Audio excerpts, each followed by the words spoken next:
Uranium shares on the ASX are running hot after almost a decade in the doldrums. Some uranium miners that we're looking at are up over 100% in the last quarter and over 70% in the last month.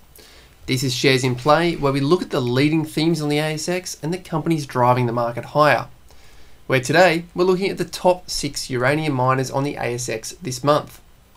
Uranium prices have risen to their highest point in nearly 5 years, and that's after a bill to create the National US Uranium Reserve was passed by the US Senate. You can see on the chart here that it's had a significant impact over the last decade, and we can see it's ramped up to the far right. But what we want to do is have a look at how these prices have been impacted by global events over this decade. Now, first off on the left, you see the massive run-up, which was the commodity supercycle. Then there have been several global events, including Fukushima nuclear disaster in 2011, the Kazakhstan ramping up uranium production around the same time, and then they tipped the uranium market into oversupply in 2011 with the supply and demand coming to a culmination that saw that massive drop-off in prices. That ensued a 7-year bear market, dragging the commodity price down 85%.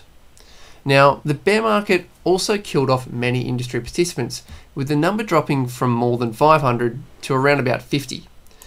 Now, larger producers such as Cameco and Kazatomprom opted to shut in parts of their production. They refused to continue mining during the bear market, despite moving closer to the end of their long-term supply contracts. Then we roll out to late 2020. We've got a looming supply crisis for a generation fuel as a raft of new nuclear plants commence service for this coming decade. And this is where we come into looking and focusing more on the macro and the US Senate decision, because if we have a look at the companies on the ASX and the ones that perform the best, there's very little news or specific news for these companies.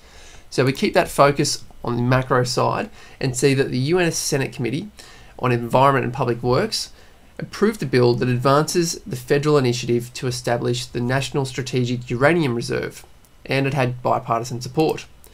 This is good news for uranium suppliers, particularly those who plan to sell uranium to the US Department of Energy.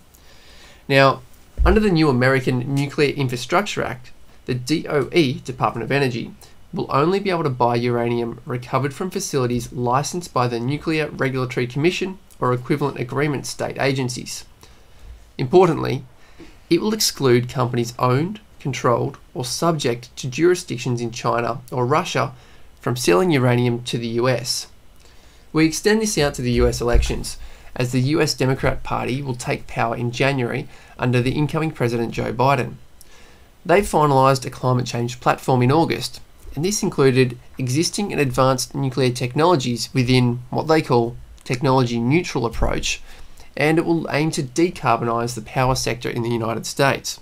Now we redirect the focus over to the ASX and the top performing uranium miners over the last month. First off, we see Bannerman Resources, 78% over the last month. BMN is the ticker.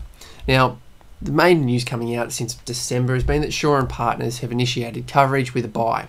Second place goes to Energy Resources, ERA is the ticker, 67% for the fortnight. They got speeding tickets in December, but again, little news over the period. Number 3 is VMY Resources, VMY is the ticker. That's a 65% rise over the month, and the company's known for exploring uranium in Namibia. The company also has an in-house beneficiation process for uranium called UP grade or upgrade. This is developed in collaboration with Australia's CSIRO and produces low volume, high grade concentrate. And they also have the potential to reduce capital and operating costs by 50% compared to conventional processes used by other uranium producers. Then we have a look at their news, as you can see the slide on screen at the moment. Their roadshow, including New York, had a presentation titled Australia's Largest Uranium Developer, and they cited that spot prices hadn't moved in late January 2020, but equity prices for the global uranium companies were up 33%, and that was with no surge in contracting. Now, Biden has contributed to the movement within uranium that we touched on before, but also Elon Musk supporting nuclear as clean green energy for electric vehicles, and stating that zero net emissions by 2050 cannot be achieved without nuclear. This is the best news that we've seen from these companies, and they've been out there on the road, hitting the pavement, gaining support, and showing up in the share price. The other ones to round out the top 6 for the month: Marenica Energy, MEY, 45%. And we've got Eclipse Metals, EPM, up 40%. And then rounding out to number 6, up 35%, is the old name Paladin Energy. PDN is the ticker that many uranium traders know from back in the commodity super cycle, 05, 06, 07, and a bit of 08 that powered on. Now we move into the quarterly performances for the top uranium companies. We do see Bannerman up there again, up 127% for the 3 months, very strong indeed. Then VMY, the name that we checked on again, 110% over the 3 months. Paladin, we've just seen them, they're up 96% over the 3 months. Peninsula Energy, PEN is their ticker, 81%.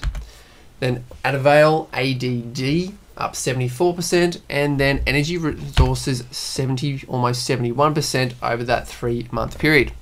They're the top uranium companies on the ASX. As you can see, the news is pretty scant across that, but it's really the macro driver pushing it here. Interestingly, for commodities and miners, we don't have the commodity price driving it. We've got the macro news, which is quite phenomenal to see in contrast to the likes of iron ore. Nonetheless, they're the leading companies on the ASX for the uranium miners, and we'll come back to you again next week with another thematic and another top 6 companies taking the market higher.